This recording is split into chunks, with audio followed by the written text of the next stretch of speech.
Welcome to NeuroNoodle's Q&A Live, a special segment brought to you by the NeuroNoodle podcast. I'm your host, Pete Jansons, and today we're sharing a live recording from a recent Q&A session where our expert panel tackled real-time questions from our audience on neurofeedback, brain health, and mental well-being. At NeuroNoodle Q&A Live, you drive the content. You ask, we answer. Our expert panel includes Jake Unkelman, neurofeedback legend with over 500,000 brain scans analyzed, Dr. Marie Swingle, author of iMinds and a leading expert in neuroscience and psychology, Joy Lunt, neurofeedback specialist focusing on autism and sensory processing disorders, John Mekrut, advocate for neurofeedback, particularly in PTSD and mental health, Dr. Andrew Hill, founder of Peak Brain Institute, Santiago Brand, international leader in biofeedback and neurofeedback, and of course Anthony Ramos, neurofeedback practitioner and mental health advocate. If you'd like to be part of the conversation and drive the next session's content, join us live every Wednesday at 6 p.m. Central Time on the NeuroNoodle YouTube channel. It's your chance to get direct answers from the experts, just like in the recording.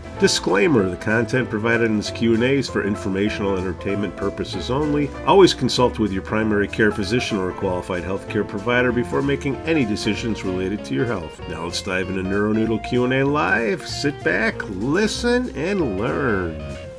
What do you mean there's something wrong with it? Admire a lot of the things you do. When I see that space rocket come down and land on the landing pad, I'm like, God damn, the future's here. This is just amazing. I figured I was going to see this when I was about 30, but here we are 50 years later, and it's just now coming up. I was expecting flying cars. That's how I grew up. You're younger than me, but I grew up with that expectation. We're going to have rocket packs, flying cars, teleportation, whatever. It was all going to happen in my lifetime, which is clearly insane, but I was 12, so what do I know? But here's this rocket that comes back to Earth and gently lands on the landing pad, and they fill it up with gas again, and off it goes. Oh my God, this is really the future. No kidding around.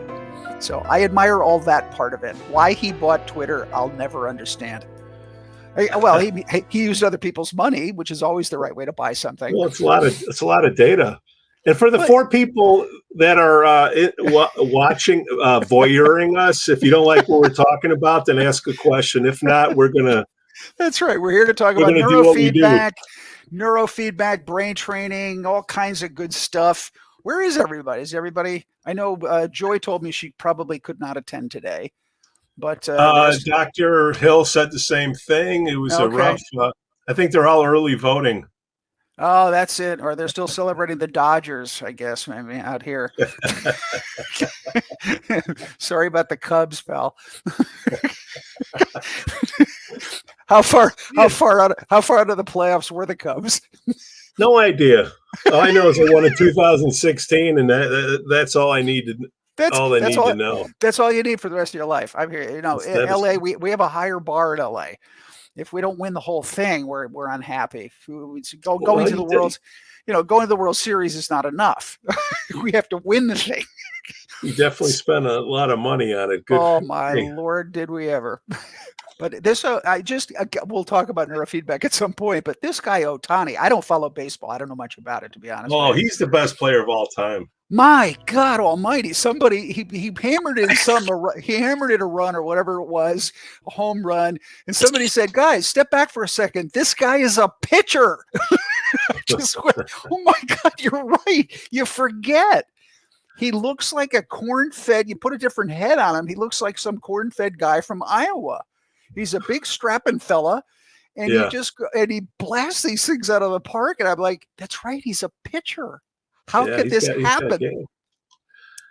So John and Anthony's coming back, but I think the whole show's yours, man. Oh my God! Oh my Lord! I'm unprepared for this, and I'm gonna probably have to leave in about a half an hour. As soon as my client, it's just be you and Anthony.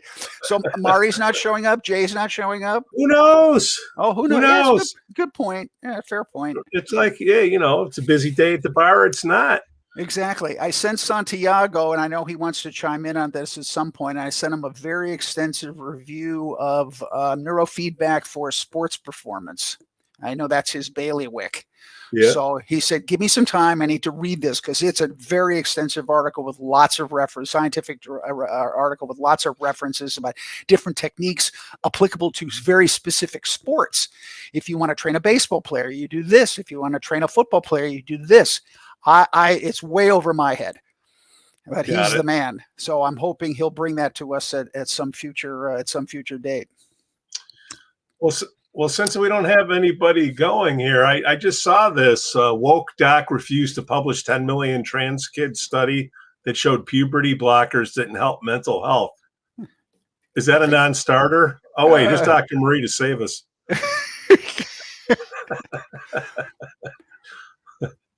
Can't hear you. A little louder.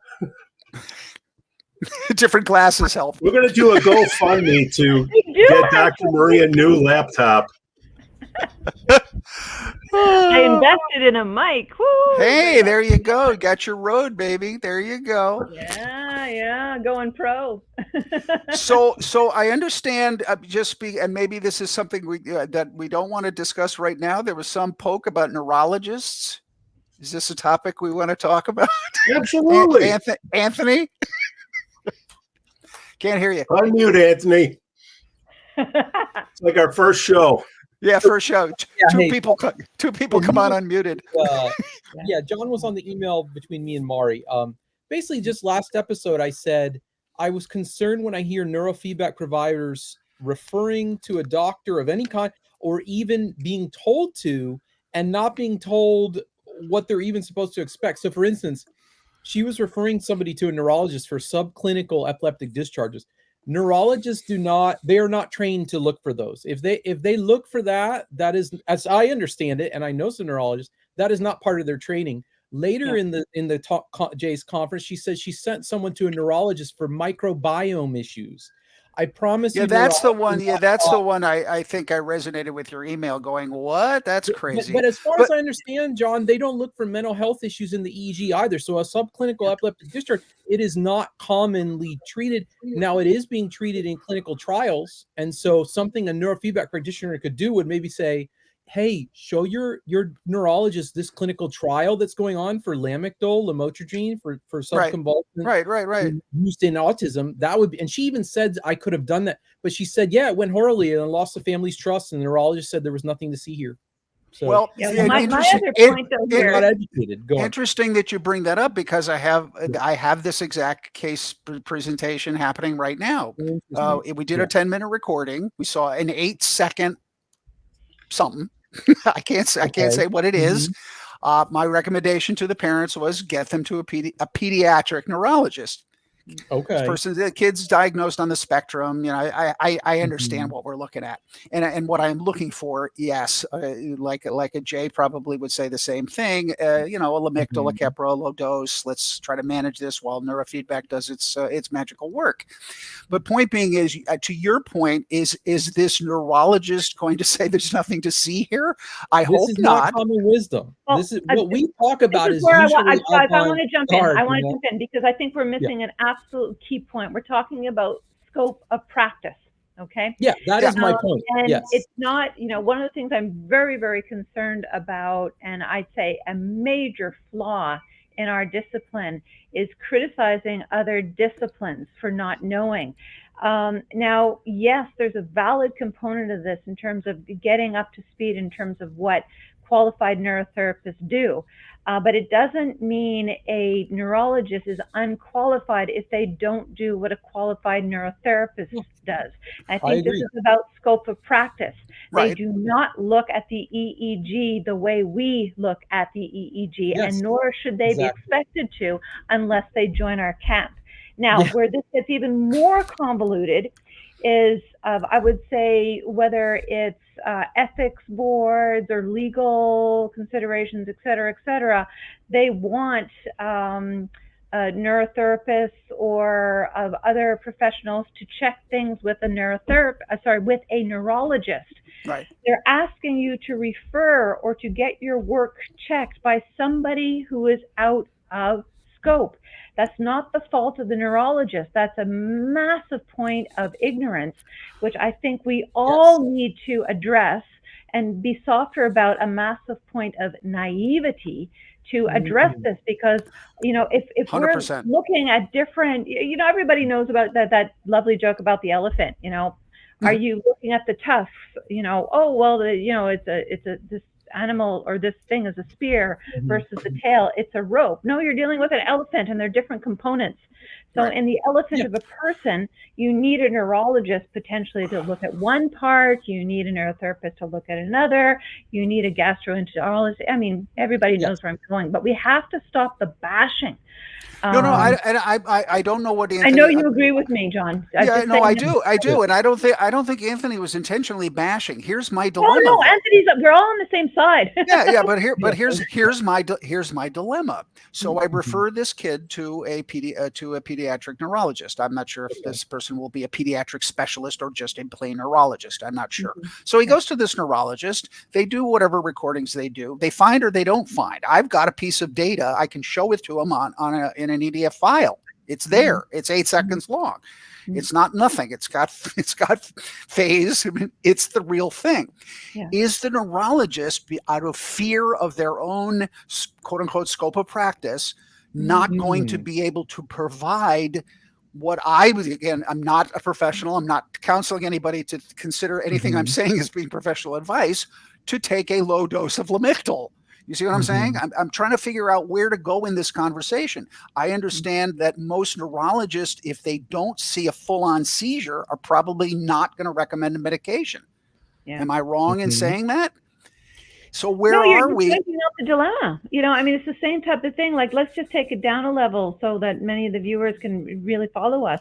When you have a child who comes in diagnosed with ADHD, and they're on a stimulant, we look at the EEG and go, whoa, this is making it worse.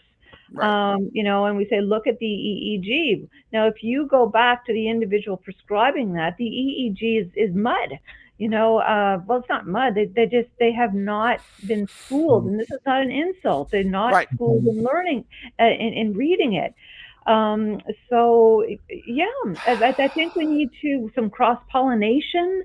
One of the things I'm always banging my drum on is we need more professionals that have parallel or complementary competence in EEG. I think this is where we should all go, so that when we do refer to individuals for whatever reason, whether it's for ethics or legal or our own limitations of scope of practice, that we're all looking at the same thing. Yeah. Well, and as Ben says, always check with your primary care physician first. This is for entertainment and informational purposes only. Thank you very much, my friend. Do not consider any of this as direct medical advice. No, and this kid is on Ritalin at the same time. So I'm left with the incredibly frustrating position of, how do I teach a neurologist to understand what I think I know? And again, I'm not an expert in this. How do I convince them that this is something they should step outside their normal framework and consider? Advising this kid not be on Ritalin and probably on an anticonvulsant.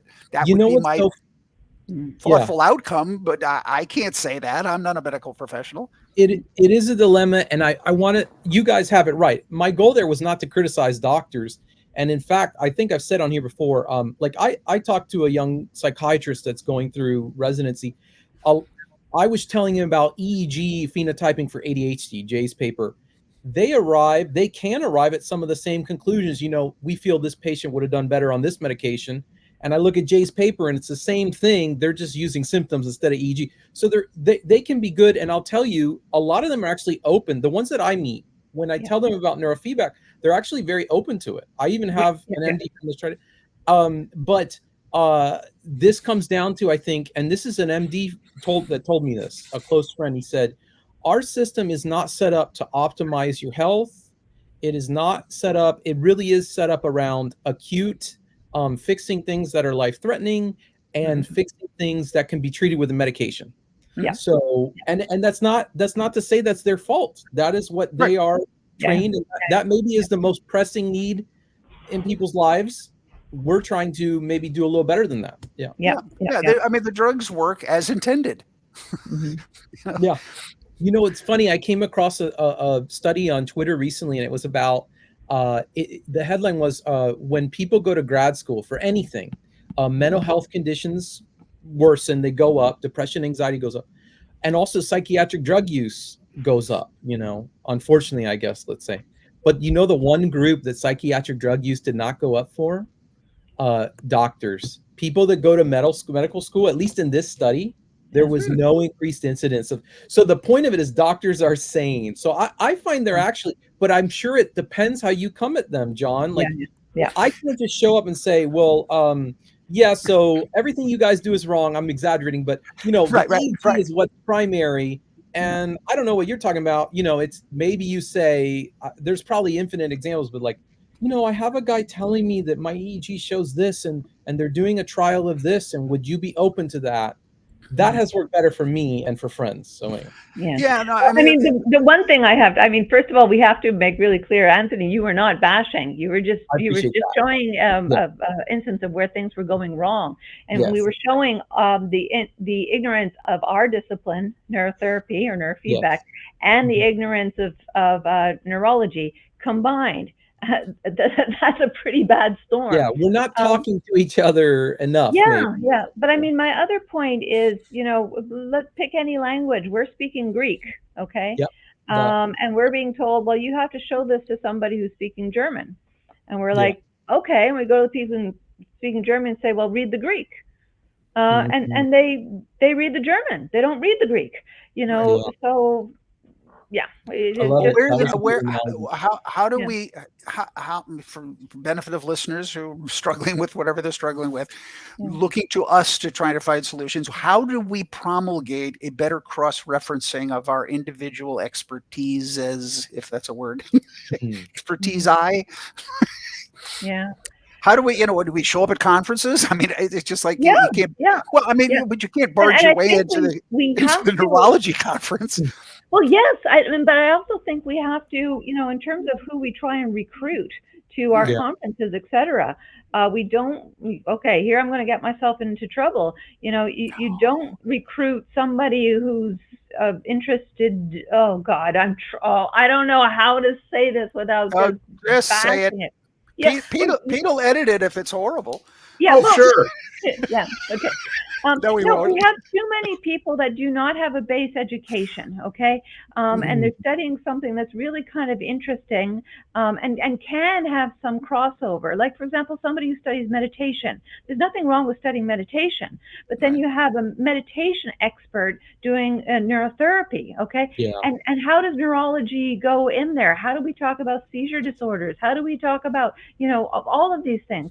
Versus if we attract more individuals, for example, a psychiatrist who works in prescription or the prescribing of medicine.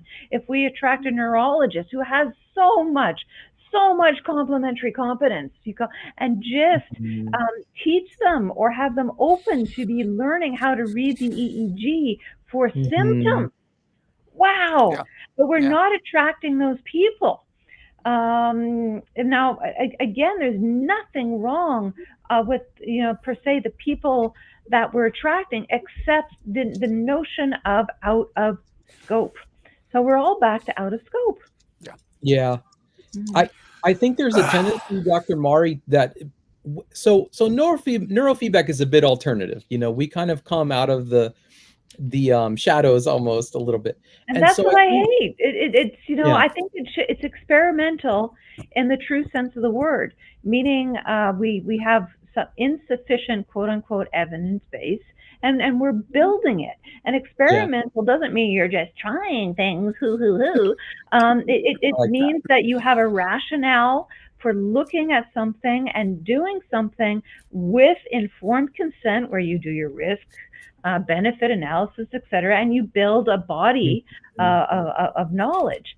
And that's not the way, and the reason why it's alternative is because of the way it's being approached. It's not being approached in a quote unquote scientific manner. It's being approached in an alternative manner without the regulation, et cetera.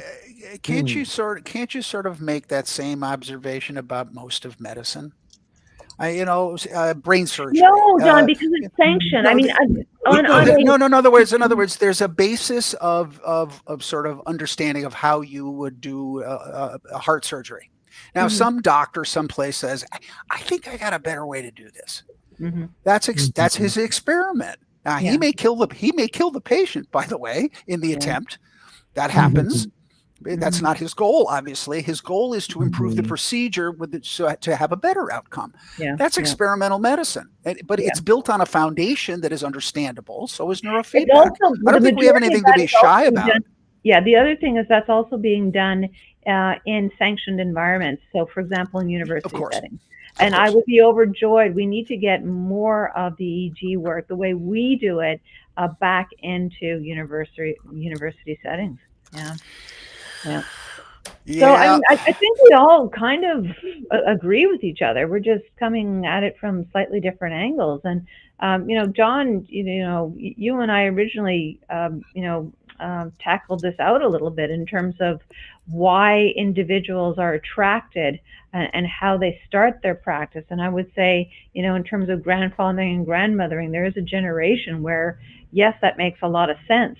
But I don't think that makes a whole lot of sense now. I think times have changed. And in order to get respect, we don't grandfather and grandmother anymore. I think the last time that really occurred in any discipline was in the 1980s. Maria, hold on, guys. Marie A., thank you for stopping by, Marie. Go ahead, John. I was just looking at this because I think she and I probably attended the same presentation the other day. Wow. Because this is something I just heard about. What is it? I think it is public. This is public knowledge that Medicare has upgraded neurofeedback from investigational to not medically necessary. And that's an upgrade. That's a huge upgrade. Okay.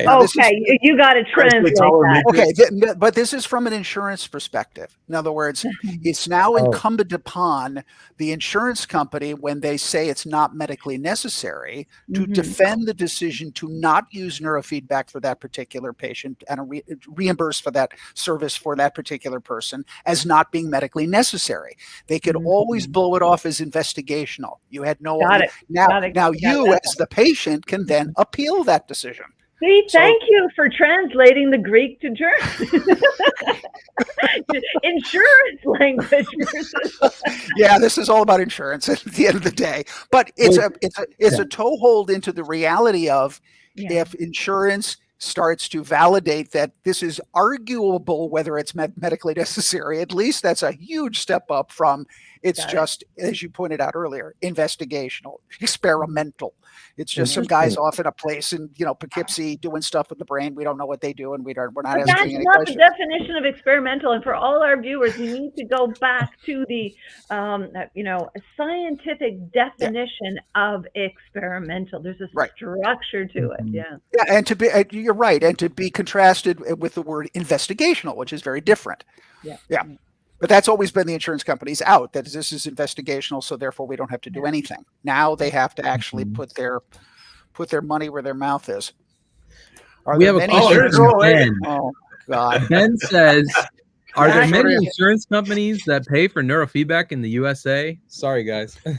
Yeah, no, Ben, I don't know if you're coming from outside the USA, but no, there aren't that many. Evidently, there's some weird quirks. Somebody told me that Medicaid somehow covers neurofeedback occasionally. Not Medicare, but Medicaid. I can't fathom the difference. The reimbursement rates are heinous, as you can imagine. And meaning you are in the United States, Ben, or not? I am, because I am. Oh, okay. So I've never taken insurance, so I don't know much about it, unfortunately. But I understand occasionally some people do. Medicare 1 equals Medicaid is the first trick. Yeah. No, Medicare and Medicaid are two different things. Yeah. Medicare is the federal program. Medicaid is a federal program, and each state has its own version. Some states do not have Medicaid at all. Well, isn't it that Medicare is something everyone qualifies for after, I think, 65, and Medicaid Correct. is like an income dependent, or if you're a young mother, I think. Yeah, it is I think it's fully income dependence for folks. And who Medicare cannot- is much larger. Medicare is like 30% of the federal I'm going budget. to bop along with Pete. Something don't know it. I'm on Medicare. It's the best insurance ever. Or how long have you? Well, you're from Canada, Dr. Mari. Yeah. How long have you been away from Canada, if I could ask? Away? No, she's still there. I thought you were in Sweden for a while. I'm sorry. Oh yeah, no, I go all over the place. Like in a couple of weeks, I'm going to be in the UK giving a talk. So yeah, and I think you guys don't cover. Canada does not cover neurofeedback, I imagine. Sure. Yeah. It depends on who is delivering it. Right. Yep. Who would be qualified or covered? Yep. Yep. Yeah, I mean, there's a reason why I'm preaching this, and I kind of. I don't know. I mean, I'd launch it out there in terms of, I wish Joy was on, because she really knows. She can shoot me down with accuracy.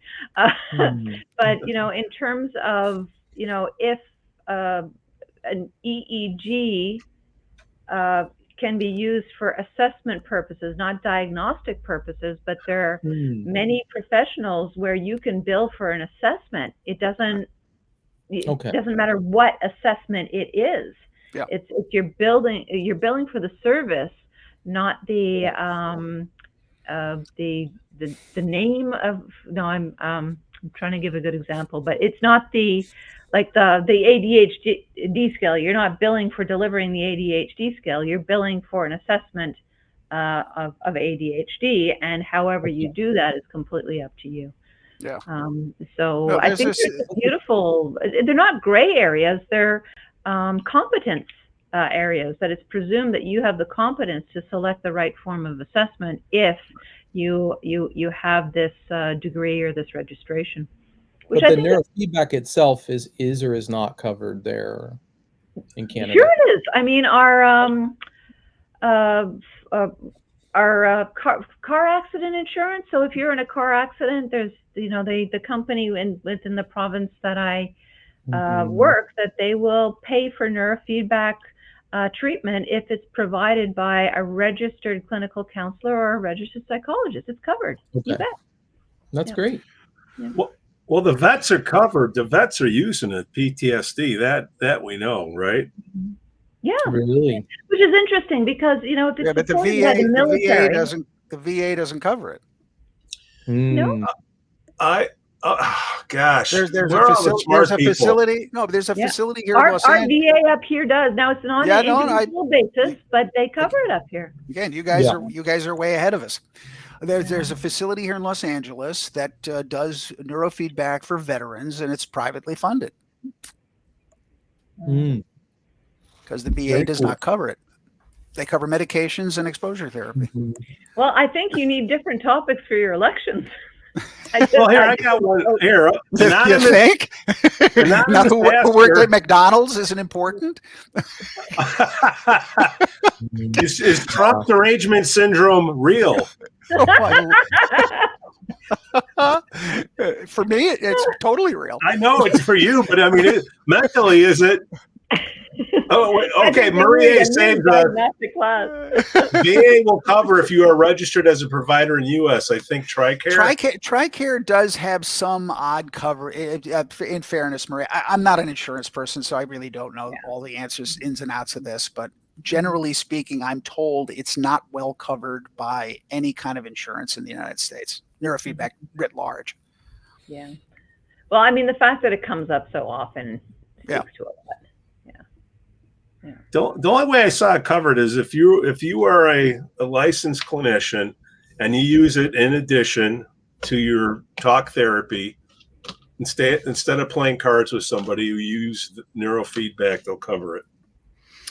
Marie A says yes, the VA will cover if you are registered as a provider in the U.S. I think TRICARE. So yes. Yeah.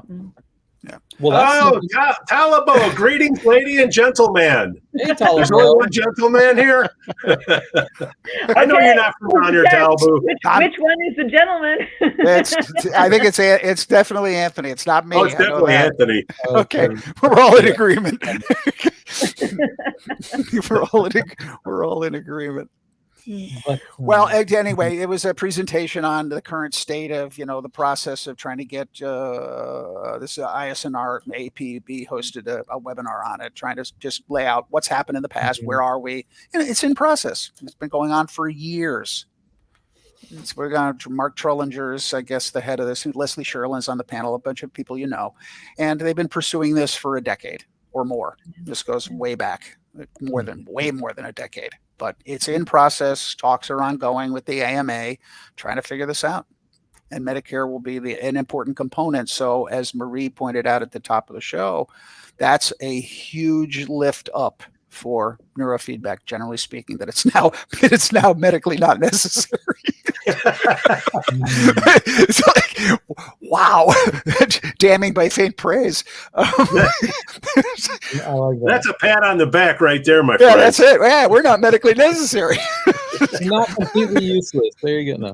I thought legalese were difficult. Wow. Yeah, exactly. Got to be a lawyer to figure this stuff out. Anthony, what's going on in your technology group, man? All those posts that you put up there. Come on. Yeah. Drop us a little Well, wisdom.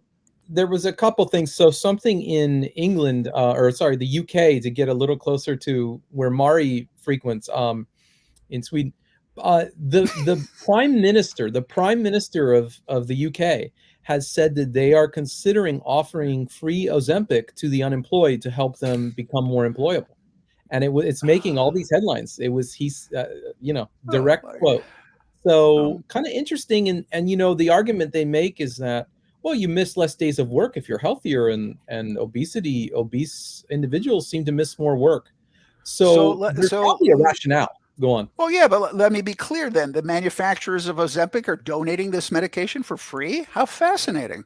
Well, as you know, exactly. Taxpayers are paying for it. It's not free. Drug companies, so that's interesting. You know what, though? I'm going to put my little aside here. Given the literature that's starting to come out in terms of addiction and reducing cravings for alcohol, I think you're going to have all the pubs revolt.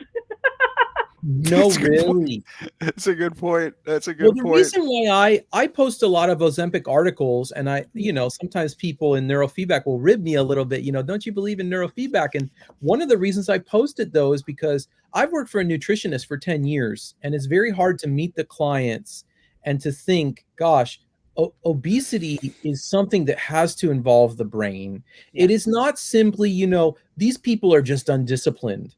These people just lack the character to do what I'm doing, that I'm thin or whoever, I really think Ozempic I think Pete might have even said this, Ozempic proves that there's something going on in the brain very often in people who are having trouble controlling their weight. Well, Anthony, I just have to interrupt. I agree, but I hate the phraseology. If anybody Which phrase? has ever worked with somebody who's morbidly obese,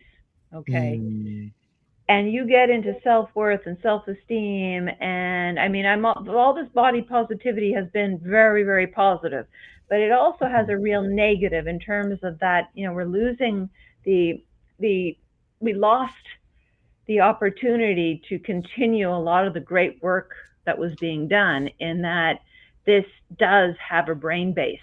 It's the absolute opposite. It's an eating disorder the same way anorexia is, except one person is fading away and the other is burying themselves. And again, I know I'm going to get a lot of flack for this, but majority of individuals that I have worked with on a professional level, are not happy in the bodies that they are in, with the consumption level they are at.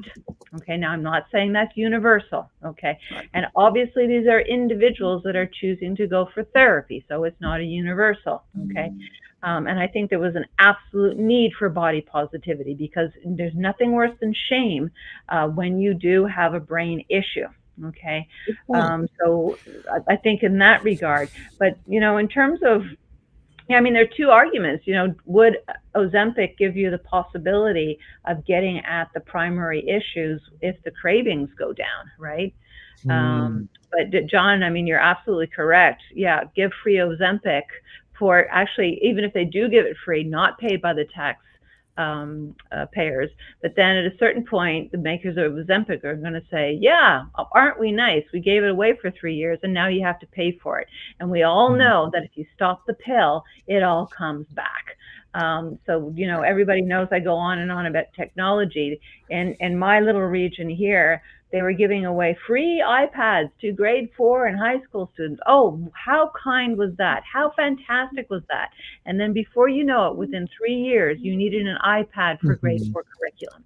So all of these kindnesses, you got to be really careful. As John said, it's either the taxpayer paying for it, or it's kind of like Buck-a-Beer in university. You're getting clients for life. It's a loss leader. There's nothing. I need a fact checker to see if this is true or not. But Trizipatide, they're suing all the compound pharmacies, or 3 big ones, and that could talk to me, Anthony.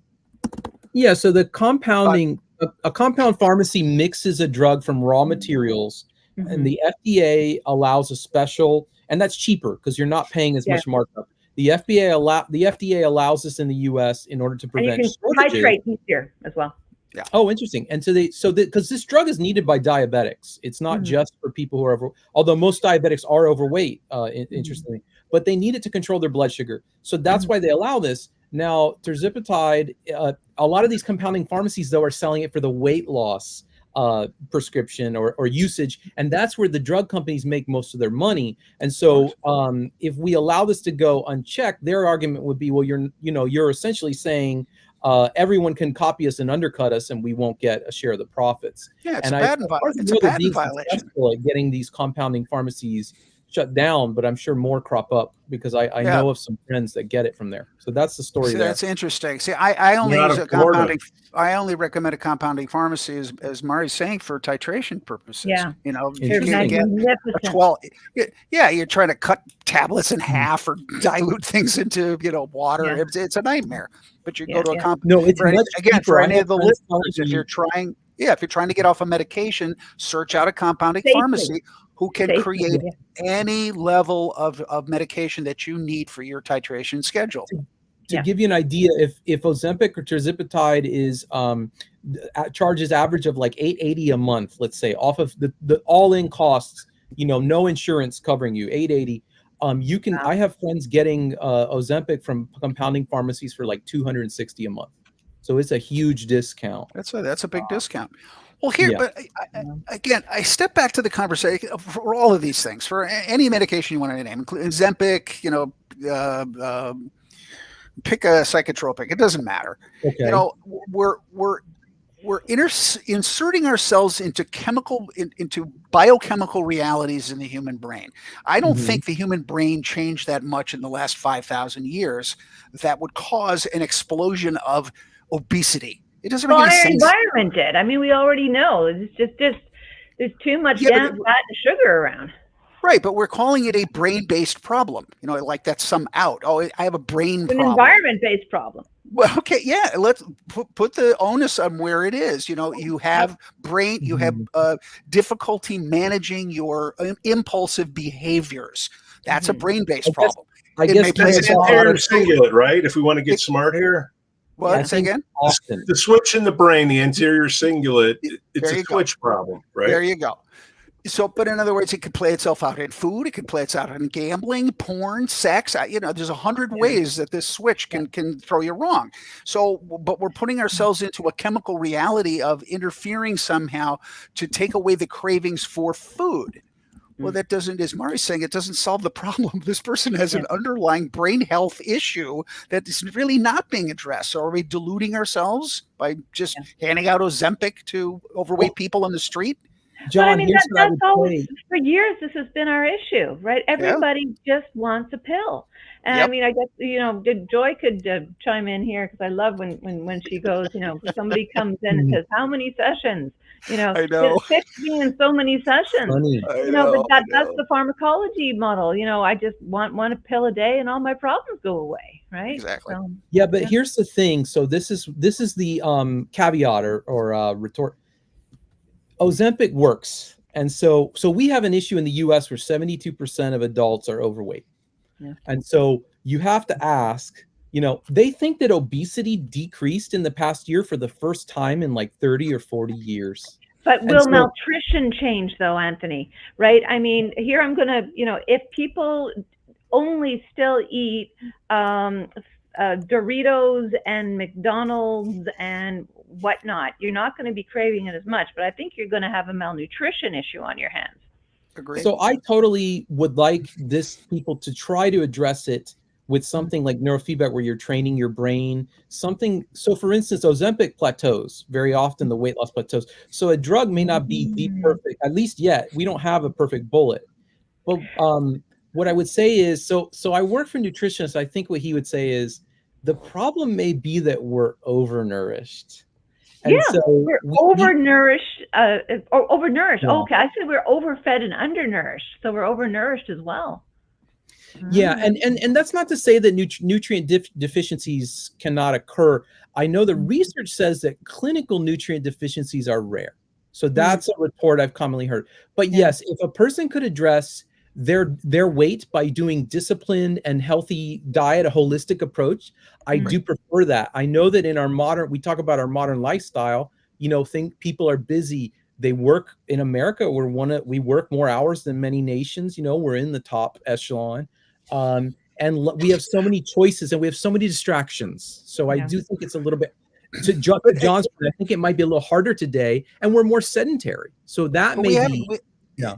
My point on the Ozempic thing is we have to be careful, I think, culturally, to talk about the pill for the ill conversation. It's not about Ozempic.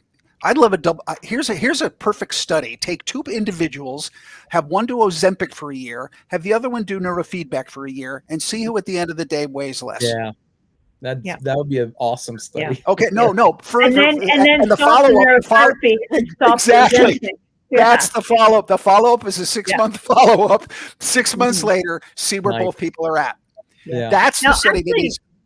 Anthony, you're really good at all this detail. What is the longest trial of Ozempic? Because I've also heard that it plateaus.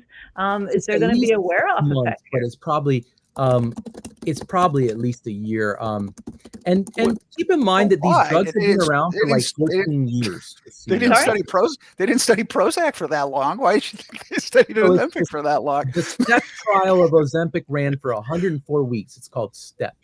So I'll leave that link for people. So it's so on the one hand, I'm not expecting sort of like drastic side effects from these drugs because they've been used for so long. It's been like 18 years now.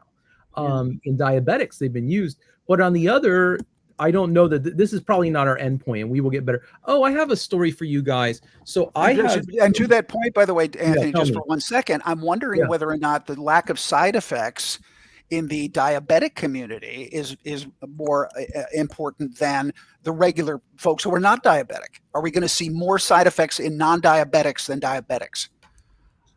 I don't know enough science to comment, but I'm wondering if there's some connection there. What is it going to do to the pancreas? Exactly. So a quick story, and maybe I'll just get feedback. The far-flung Isles of Langerhans. No, I'm sorry. So I know Fireside Theater references. You're all too young. Yeah, I didn't pick up on that, John. I'm sorry about that. Sorry, man. But anyway, I know two individuals that have recently, they've gone, actually, I told John they went to a functional medicine provider, and that was a whole eye-opener for me, both good and bad, by the way. But they both started to gain weight around the time that they began SMR neurofeedback training, believe it or not. And so this is just a wild theory I'm working on. SMR that I at least other clinicians have mentioned to me, it may increase frontal slow waves. And if you look up frontal slowing, it's associated with decreased metabolism because the brain is one of the most metabolic organs in the body. I think it's Sure. tied with the liver very close. And so my advice to them, they were not doing the frontal suppression. So always. the new Ozempic is Go on. delta and theta It's- down in the it's frontal not lobe. like- Are they? I'm sorry. Please say that. That's great. I love it. Mari, you could be onto something here.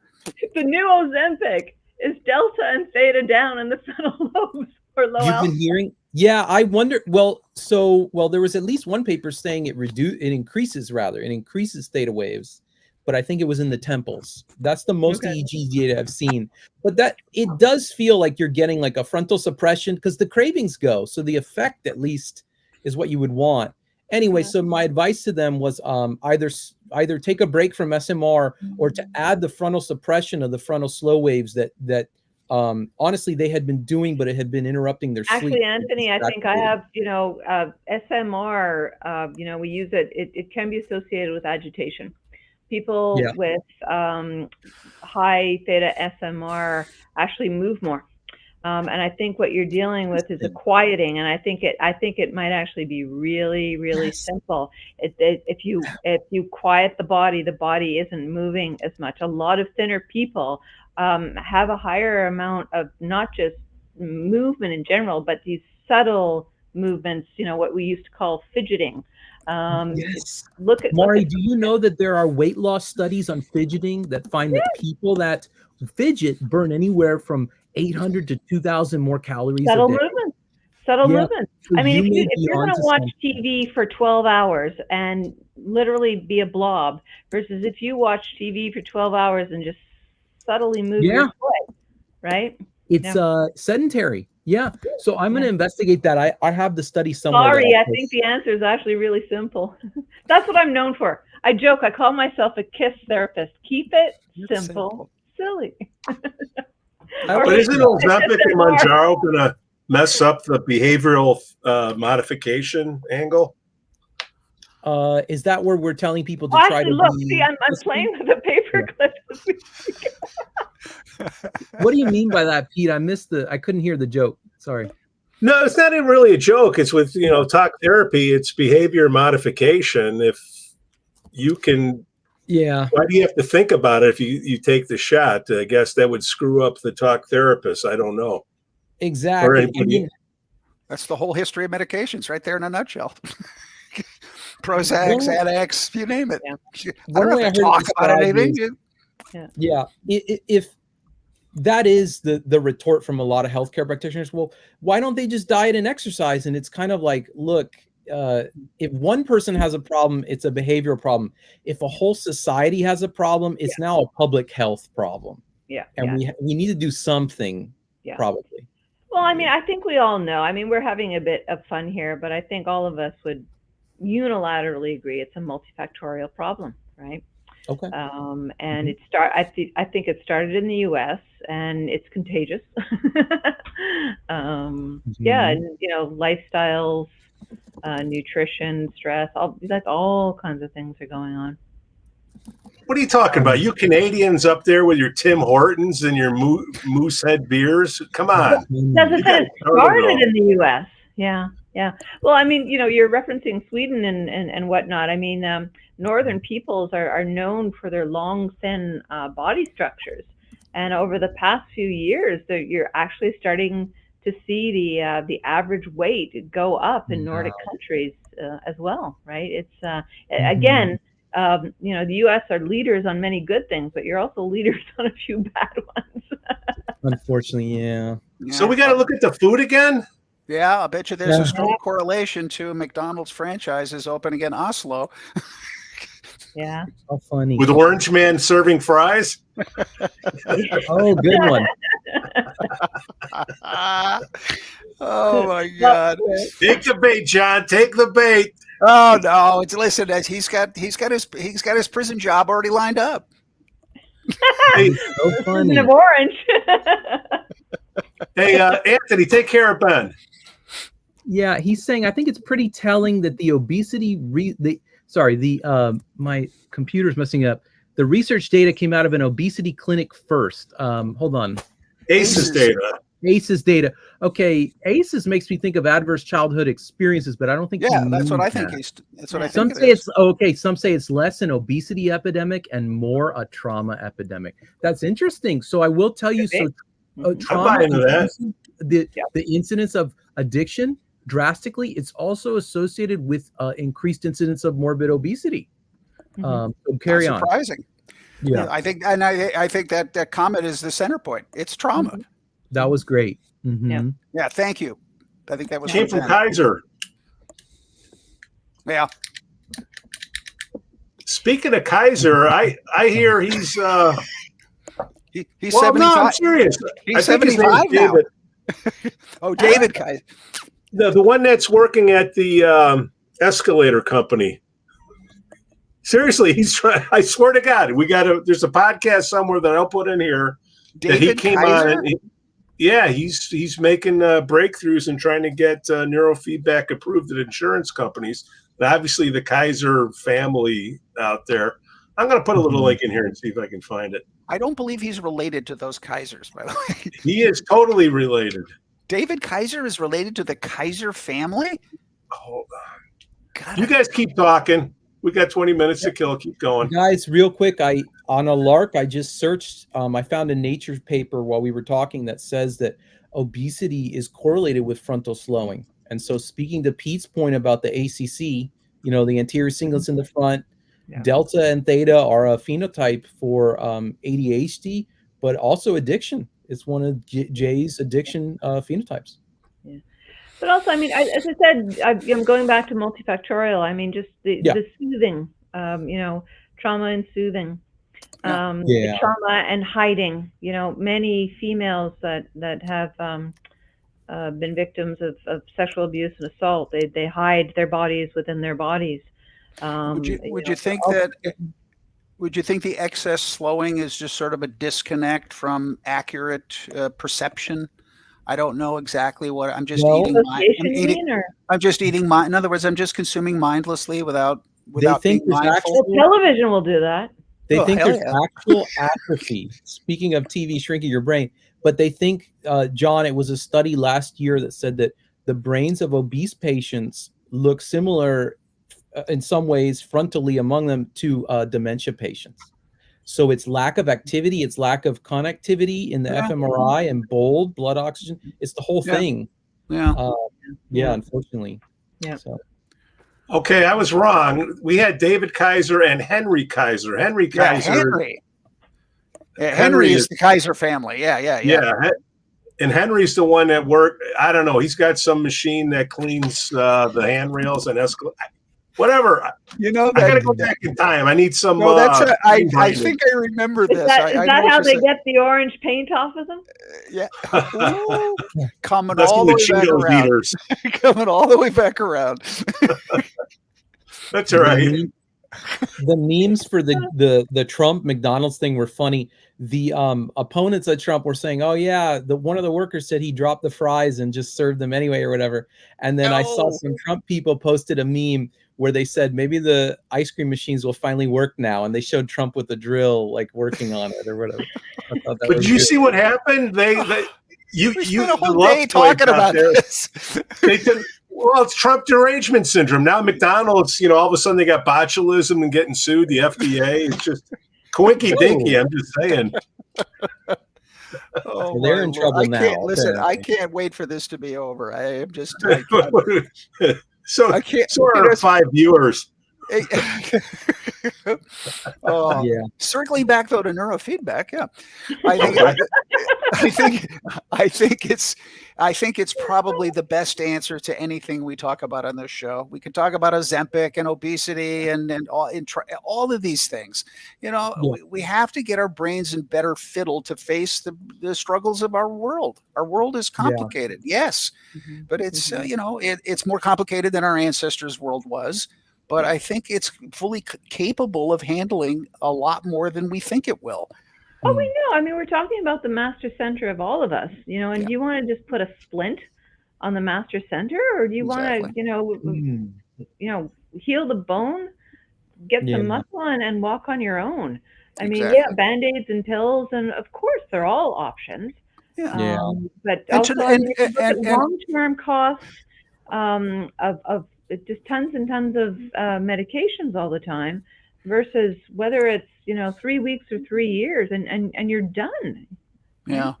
And are we caught in a cultural trap in the fear of missing out thing? In other words, the explosion of information that's come at us in my lifetime, it's gone from, if you wanted to know something, you had to go to a library and read a book. Now it's at your fingertips. It explodes at you. It's pushed on you. And that is, the human brain is not really built for this. So how are we going to figure out in our own brains? There's a book on that. Yeah, it's because that's not going to because that's not going to stop. Yeah. How do we figure out how to successfully accept and ignore the stuff that's coming at us? This is important. This isn't. Those are quick decisions. And in our ancestral world. I wrote on this. I speak on this often. There's a hijacking of biology.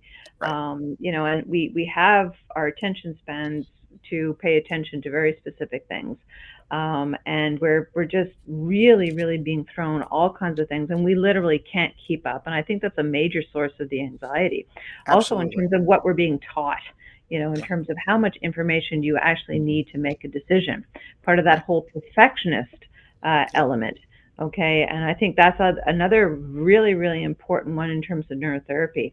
Perfectionism, especially in young female students, is a form of anxiety, right? Yep. And this is from, I would say, scholastic information overload, as well as, just this being bombarded with information all the time. And I think one of the things, apart from helping with the brain through neurotherapy, bringing down that over arousal, I think we also need to teach, good enough, why we don't need all this information. But that loops into the attention economy.